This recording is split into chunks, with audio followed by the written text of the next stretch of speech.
Well, hey everyone, I'm back, and today we're going to be doing chicken taco meat.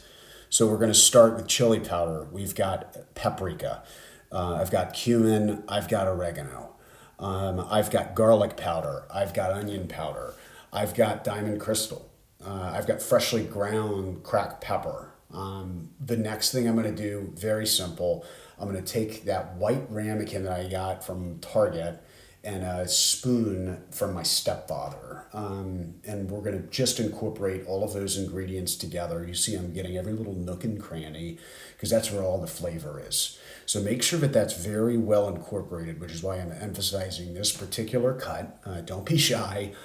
Just keep on mixing, right, until we're fully incorporated. That looks about right. Next, we're going to take lovely chicken thighs, okay? Rain that olive oil down. I'm talking EVOO all day long, baby. Next, hit it with the seasoning, right? Mix it in well with your little fingers, right? Get them all nice and grubby. But it turns into a paste. Stick it in the fridge. Let it really sit in that for a while. Set your air fryer to wing setting. I like to do that for my dark meat. Once it's preheated, take that basket out.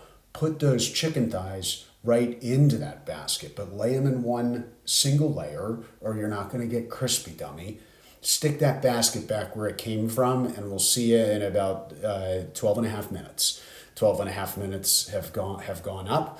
So you're going to pull that basket out and just wait until you see that flavor. Now, viewers, you're going to be tempted. You're going to say, hey, bud, these are done, and I got hungry guests waiting, so these are coming off. And I'm going to say, hold your horses, because I'm a firm believer that dark meat is going to give you salmonella a lot faster than white meat. So make sure to cook them. I know they look delicious, but make sure that you want to cook them all the way. So I got them flipped, and all we're going to do is we're going to just pop them right back in there, all right? Another 12 and a half minutes, and we'll see you in a few.